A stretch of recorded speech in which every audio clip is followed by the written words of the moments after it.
ছাব্বিশের মহাযুদ্ধের দামামা বেজে গিয়েছে বঙ্গে। রাজ্যে পরিবর্তন আনতে এক অভূতপূর্ব গণজাগরণ। দিকে দিকে বিজেপির মনোনয়ন মিছিলে মানুষের স্বতঃস্ফূর্ত ভিড়। কোথাও দোকানপাট বন্ধ রেখে মিছিলে জনতা, কোথাও আবার স্বয়ং অমিত শাহের সঙ্গে জনস্রোত। গেরুয়া ঝড়ে চাপে একেবারে বেসামাল তৃণমূল। বিজেপি প্রার্থীদের দিকে কটূক্তি আর অসভ্যতাই কি এখন শাসক দলের হাতিয়ার? কেন বীরভূম থেকে ভবানীপুর বিজেপির মনোনয়নে বেয়াদবি করছে তৃণমূল? দেখুন বিস্তারিত।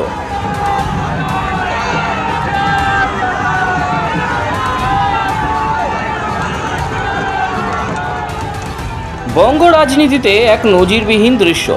রাজ্যের কোনায় কোনায় বিজেপি প্রার্থীদের মনোনয়ন জমা দেওয়ার প্রক্রিয়া ঘিরে শুরু হয়েছে এক অভাবনীয় গণজাগরণ।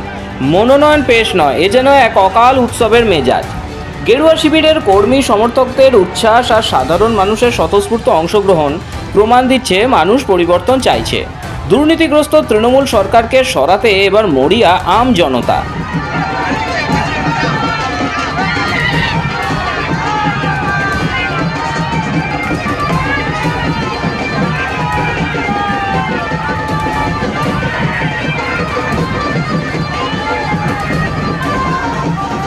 2026-এর বিধানসভা নির্বাচনের ভোট এখনো হয়নি।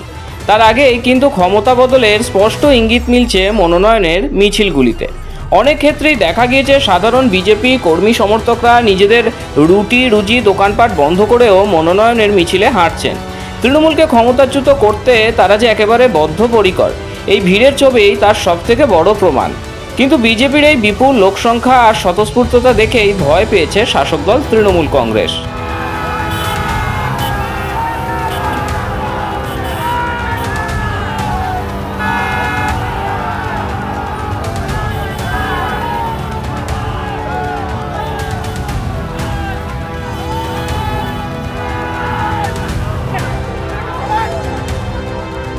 গেরুয়া শিবিরের অভিযোগ, বিজেপির এই বিপুল জনস্রোত দেখে পিছু হটছে তৃণমূল।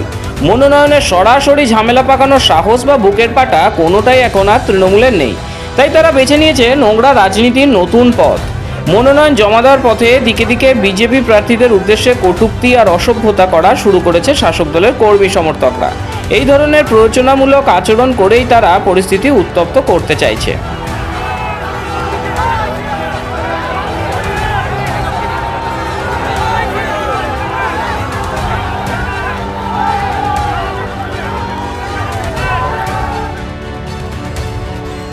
ভবানীপুরেও ধরা পড়েছে একই চিত্র, যেখানে স্বয়ং উপস্থিত ছিলেন কেন্দ্রীয় স্বরাষ্ট্রমন্ত্রী অমিত শাহ এবং বিরোধী দলনেতা শুভেন্দু অধিকারী।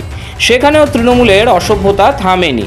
তাদের উদ্দেশ্যেই কটূক্তি করতে থাকে শাসক দলের লোকজন, যে তীব্র রাজনৈতিক বিতর্কের জন্ম দিয়েছে।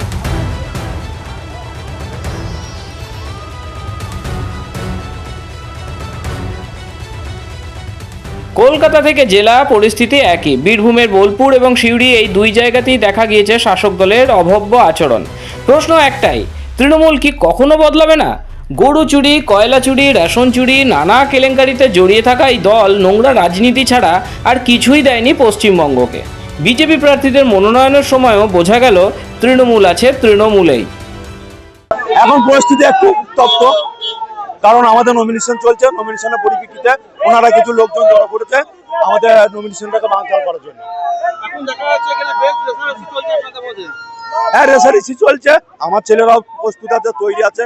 খেলা হলে খেলা হবে। হ্যাঁ, যদি করতে চায়, তারা যদি বিপক্ষ পার্টি যদি করতে চায়, আমাদের ছেলেও তৈরি আছে। যারা যে ফুল দরকার সেই ফুলই দেওয়া হবে।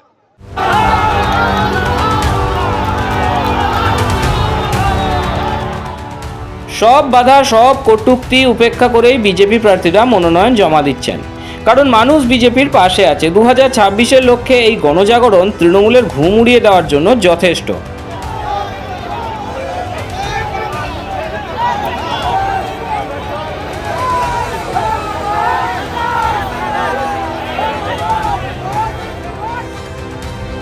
তৃণমূলের এই আচরণ কি তাদের ভয়ের বহিঃপ্রকাশ? কি মনে করেন আপনি?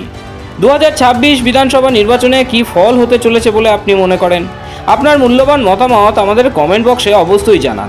এই ভিডিওটি ভালো লাগলে লাইক করুন এবং আরও এমন রাজনৈতিক খবরের আপডেট পেতে আমাদের চ্যানেলটি সাবস্ক্রাইব করে পাশে থাকুন। ধন্যবাদ।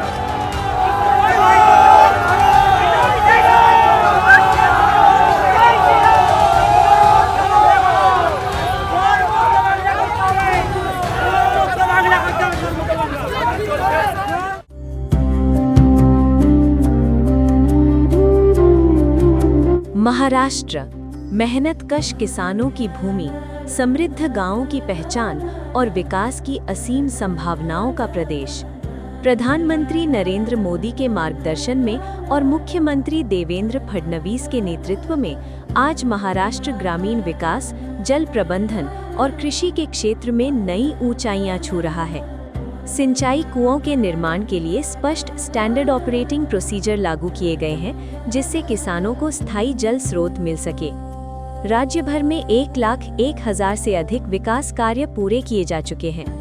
इन प्रयासों से अब तक 16 करोड़ 15 लाख से अधिक मानव दिवस रोजगार का सृजन हुआ है। कोकण क्षेत्र में खारे तटीय भूमि के विकास के लिए 286.65 करोड़ रुपए की परियोजना स्वीकृत की गई है और डिजिटल कृषि को बढ़ावा देते हुए हॉटिनेट पंजीकरण में महाराष्ट्र देश में प्रथम स्थान पर है। जल प्रबंधन में उत्कृष्ट कार्य के लिए राष्ट्रीय जल पुरस्कार 2024 में महाराष्ट्र को देश का सर्वश्रेष्ठ राज्य घोषित किया गया है। राज्य सरकार ने पंप्ड स्टोरेज परियोजनाओं के लिए 51 समझौता ज्ञापनों पर हस्ताक्षर किए हैं, जिनसे 70,000 मेगावाट क्षमता विकसित होगी। इन परियोजनाओं से लगभग 3.83 लाख करोड़ रुपए का निवेश आएगा और 1.13 लाख से अधिक रोजगार के अवसर पैदा होंगे।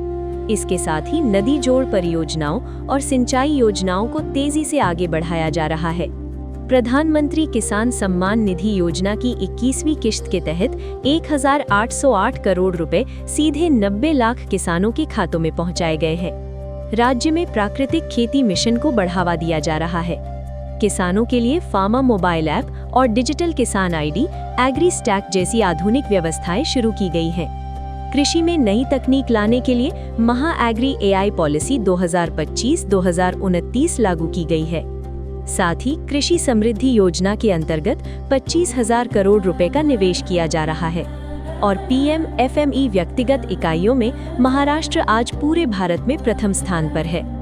प्रधानमंत्री नरेंद्र मोदी के मार्गदर्शन में और मुख्यमंत्री देवेंद्र फडणवीस के नेतृत्व में महाराष्ट्र बना रहा है समृद्ध गांव, सुरक्षित जल संसाधन और समृद्ध किसान।